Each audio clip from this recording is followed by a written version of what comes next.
everybody. Welcome to day 5 of the Rise and Commit Challenge. Congratulations for making it thus far. I want you to continue along the path of doing things that are going to help you rise above your circumstances and commit to doing the work and the goals that you have set for yourself. So this day 5 is all about what I call activation energy, and it involves this: shortening the distance to kickstart a habit and remain committed.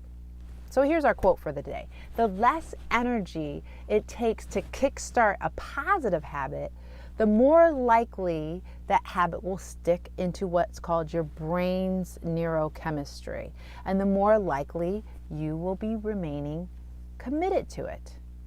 So everybody needs what's called activation energy in order to kickstart a habit. It's the inertia, it's the momentum that you need to be able to get going. That's why we spent time yesterday eliminating these distractions, because it's the distractions that get in the way of this activation energy. And here's what the science says: that if you can reduce 20 seconds off of the time needed to be able to kickstart a new habit, do that. So in other words, identify the energy, the time, the choices, and the decisions that you need to make to get to that physical activity or the physical effort for that activity. Reduce it by 20 seconds. So let me give you a very clear example of what I had to do to kickstart this habit of doing 5:30 a.m. yoga. Well, first of all, my clothes were right beside my bed, right? I had my tights, I laid them out as if that I was like in the order in which I was going to put them on.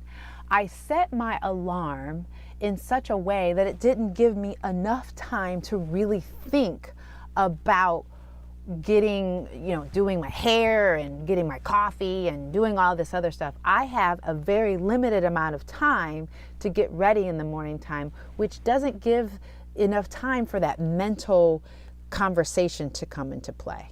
So what did I do the night before? I have my coffee already made, right? It's already done. Everything is done. And that is half the battle.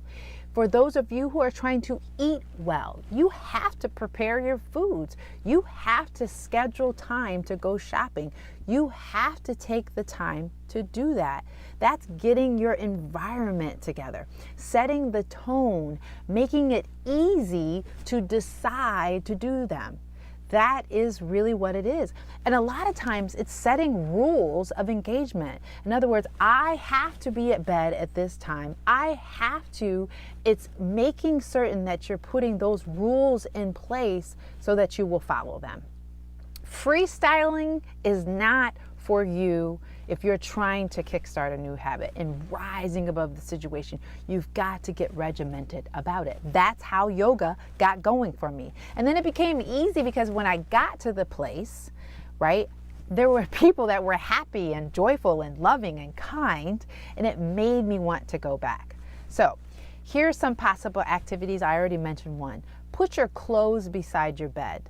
Lay them out, or even sleep in them if you're going to be doing a morning activity. Put your shoes on. Some people are like, what are you talking about putting your shoes on? Once you put your shoes on, a lot of times, and your clothes underneath the clothes that you need to be able to do your activity, it's go time. Your brain starts getting your chemical reactions to that. You've seen people at work who put their shoes on at work. They're going to go for a walk, and that's exactly what they're going to do. Carry a water bottle around. Don't put any water in it, but carry it around. That's the mental activity if you're wanting to drink more water. Again, prepare your foods ahead of time.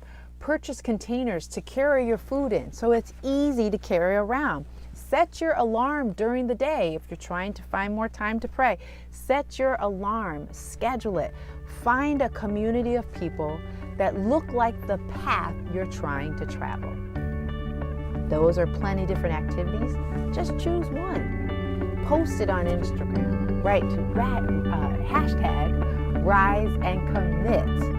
And tag me at diana.patton.